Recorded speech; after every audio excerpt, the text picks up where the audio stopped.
Dernière dynastie de développement limité, c'est la troisième, c'est la dynastie puissance. Donc on va partir de la fonction 1 plus x puissance alpha, qui est ici.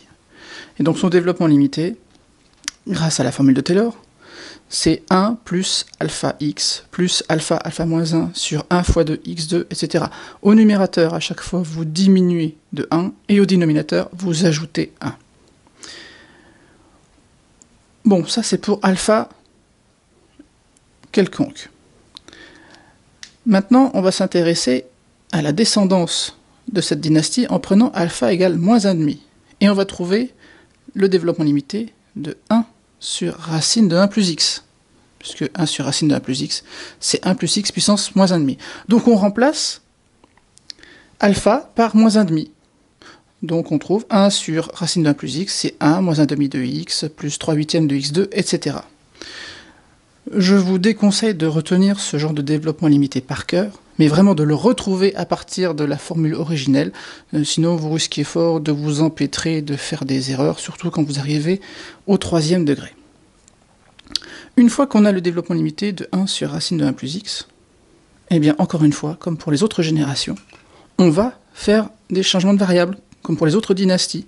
Donc on va changer x en moins x pour obtenir 1 sur racine de 1 moins x. On va changer x en x2 pour obtenir 1 sur racine de 1 plus x2. On va changer x en moins x2 pour obtenir 1 sur racine de 1 moins x2. Mais on ne va pas s'arrêter là. On va, comme pour la dynastie inverse, on va intégrer. Et comme on reconnaît des dérivées intéressantes en 1 sur racine de 1 plus x2, c'est la dérivée d'argument SH, on va obtenir en intégrant le développement limité, on va obtenir celui de argument SH. Donc c'est x moins 6e de x3, etc. Ces développements limités, je ne les retiens pas par cœur. Je les retrouve en cheminant dans l'arbre généalogique. Si on termine avec 1 sur racine d'un moins x2, alors attention, là, on va être un peu subtil. On sait que la dérivée d'arcsinus, c'est 1 sur racine de 1 moins x2. Donc en intégrant et en faisant bien attention à la constante, qui est nulle ici puisque arcsinus de 0 égale 0, on va trouver le développement limité de arcsinus x. Mais on sait aussi que arccosinus a pour dérivée moins 1 sur racine de 1 moins x2. Donc on va intégrer l'opposé, et on va faire attention à la constante, parce que en 0, arccosinus, ça vaut pi sur 2. Donc arccosinus x, c'est pi sur 2, moins x3 sur 6, etc. Donc encore une fois, ne retenez pas les développements limités de fonctions comme arcsinus, arccosinus. Je vous déconseille aussi de retenir par cœur les développements limités de 1 sur racine de 1 moins x, et même celui de 1 sur racine de 1 plus x.